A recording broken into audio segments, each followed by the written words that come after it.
नमस्कार, ये आकाशवाणी शिमला है। अब आप प्रभा शर्मा से प्रादेशिक समाचार सुनिए। आज के मुख्य समाचार। मुख्यमंत्री सुखविंदर सिंह सुक्खू ने इंतकाल सत्यापन के लंबित मामलों को जल्द निपटाने के अधिकारियों को दिए निर्देश। सूचना व प्रसारण मंत्री अनुराग सिंह ठाकुर ने कहा, प्रधानमंत्री नरेंद्र मोदी के नेतृत्व में देश हुआ मजबूत, तिरंगे की ताकत बढ़ी। विपक्ष के नेता जयराम ठाकुर ने प्रदेश सरकार पर आपदा प्रभावितों को राहत देने में नाकाम रहने का लगाया आरोप। और ऊंची चोटियों पर बर्फबारी और निचले इलाकों में वर्षा से तापमान में भारी गिरावट, पूरा प्रदेश ठंड की चपेट में। अब समाचार विस्तार से। मुख्यमंत्री सुखविंदर सिंह सुक्खू ने अधिकारियों को इंतकाल सत्यापन के लंबित मामलों के शीघ्र निपटारे के निर्देश दिए हैं। शिमला में आज प्रशासनिक सचिवों के साथ आयोजित मंडे मीटिंग की अध्यक्षता करते हुए उन्होंने कहा कि आगामी 30 अक्टूबर को पूरे प्रदेश में इंतकाल अदालत आयोजित की जाएगी। मुख्यमंत्री ने कहा कि इसके तहत केवल लंबित म्यूटेशन सत्यापन के मामलों का निपटारा किया जाएगा। उन्होंने कहा कि वर्तमान में प्रदेश में 22,000 से अधिक ऐसे मामले लंबित पड़े हैं। उन्होंने अधिकारियों को म्यूटेशन अदालत के सफल आयोजन के लिए सभी तैयारियां समयबद्ध पूरा करने के निर्देश भी दिए। सुखविंदर सिंह सुक्खू ने कहा कि आगामी शैक्षणिक सत्र से औद्योगिक प्रशिक्षण संस्थानों में नए पाठ्यक्रम शुरू किए जाएंगे। उन्होंने धारा 118 से संबंधित आवेदन की सारी प्रक्रिया ऑनलाइन माध्यम से ही पूर्ण करने के निर्देश दिए। मुख्यमंत्री सुखविंदर सिंह सुक्खू ने आज सोलन स्थित शूलिनी विश्वविद्यालय के दीक्षांत समारोह में मेधावी विद्यार्थियों को सम्मानित किया। इस अवसर पर उन्होंने 63 विद्यार्थियों को पीएचडी डिग्री और 77 विद्यार्थियों को गोल्ड मेडल प्रदान किए। मुख्यमंत्री ने कहा कि जीवन में कामयाबी के लिए दृढ़ संकल्प और मेहनत का कोई विकल्प नहीं है और लक्ष्य हासिल करने के लिए निरंतर प्रयासरत रहना चाहिए। उन्होंने कहा कि प्रदेश के प्रत्येक विधानसभा क्षेत्र में चरणबद्ध तरीके से Rajiv Gandhi day boarding school खोले जा रहे हैं और मेधावी विद्यार्थियों को 20 लाख रुपए का ऋण 1% ब्याज पर दिया जा रहा है। सुखविंदर सिंह सुक्खू ने कहा कि युवाओं को स्वरोजगार के अवसर प्रदान करने के लिए ई टैक्सी, ई ट्रक और ई बस की खरीद पर 50% सब्सिडी दी जा रही है। स्वास्थ्य मंत्री धनीराम शांडिल भी इस अवसर पर मौजूद रहे। केंद्रीय सूचना व प्रसारण और युवा सेवाएं व खेल मंत्री अनुराग सिंह ठाकुर ने कहा है कि प्रधानमंत्री नरेंद्र मोदी के कुशल नेतृत्व में देश मजबूत हुआ है और तिरंगे की ताकत बढ़ी है। अनुराग ठाकुर ने आज नेहरू युवा केंद्र द्वारा हमीरपुर जिले के भोरंज, हमीरपुर व बड़सर विधानसभा क्षेत्रों में आयोजित मेरी माटी मेरा देश कार्यक्रम में स्कूली बच्चों, अध्यापकों व स्थानीय जनता से इसकी महत्ता पर संवाद किया। इस अवसर पर उन्होंने मेरी माटी मेरा देश कार्यक्रम को सफल बनाने के लिए देशवासियों का आभार भी जताया। उन्होंने कहा कि देश के लाखों गांवों से 75,000 कलश में मिट्टी एकत्र कर दिल्ली के इंडिया गेट के पास अमृत वाटिका, आज़ादी का स्मारक व अमृत स्मारक बनाया जाएगा। अनुराग सिंह ठाकुर ने कहा कि इस अभियान से देश के लगभग 6 लाख गांवों के करोड़ों परिवारों को जोड़ने का सुअवसर मिला है। उन्होंने कहा कि केंद्र सरकार ने आज़ादी के अमृत महोत्सव पर अनेक कार्यक्रम आयोजित किए, जिनमें हर घर तिरंगा भी एक बड़ा कार्यक्रम था। उन्होंने कहा कि स्कूलों में स्वतंत्रता सेनानियों, वीर बलिदानियों व वीर सैनिकों के नाम के बोर्ड लगवाए जाएंगे ताकि विद्यार्थियों में देशभक्ति का जज्बा पैदा हो। उन्होंने कहा कि केंद्र की मोदी सरकार ने अंडमान निकोबार में 21 द्वीपों के नाम परमवीर चक्र विजेताओं के नाम पर रखकर उनका मान सम्मान बढ़ाया है।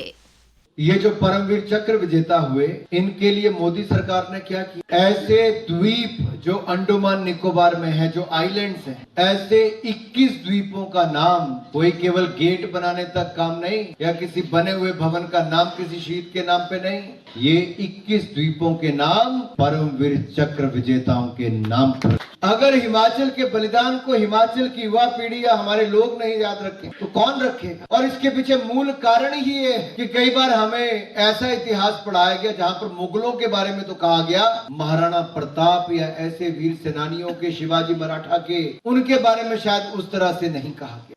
अनुराग ठाकुर ने कहा कि केंद्र सरकार ने केवल 3 सालों में सैनिकों को 2 लाख बुलेट प्रूफ जैकेट उपलब्ध करवाए हैं। उन्होंने कहा कि वन रैंक वन पेंशन पर 5 सालों में 60,000 करोड़ रुपए पूर्व सैनिकों को प्रदान किए गए हैं। अनुराग ठाकुर ने कहा कि G20 सम्मेलन का सफल आयोजन मोदी सरकार की दृढ़ता का परिचायक है। उन्होंने कहा कि केंद्र सरकार की खेल नीति के कारण देश ने एशियाई खेलों में बेहतरीन प्रदर्शन किया है। मुख्यमंत्री सुखविंदर सिंह सुक्खू ने एशियाई खेलों में स्वर्ण पदक विजेता खिलाड़ियों को आज शिमला में सम्मानित किया। हिमाचल प्रदेश कबड्डी एसोसिएशन द्वारा आयोजित इस सम्मान समारोह में मुख्यमंत्री ने कबड्डी खिलाड़ी विशाल भारद्वाज, भारतीय महिला कबड्डी टीम की कप्तान रितु नेगी व टीम की सदस्य निधि शर्मा, ज्योति, पुष्पा राणा और सुषमा शर्मा को सम्मानित किया। इस अवसर पर मुख्यमंत्री ने कहा कि प्रदेश की बेटियां हर क्षेत्र में आगे बढ़ रही हैं और जिनकी सफलता उभरते खिलाड़ियों के लिए प्रेरणा देने वाली है। उन्होंने विजेता खिलाड़ियों से युवाओं को समाज में व्याप्त बुराइयों के खिलाफ लड़ने के लिए प्रेरित करने का आह्वान भी किया।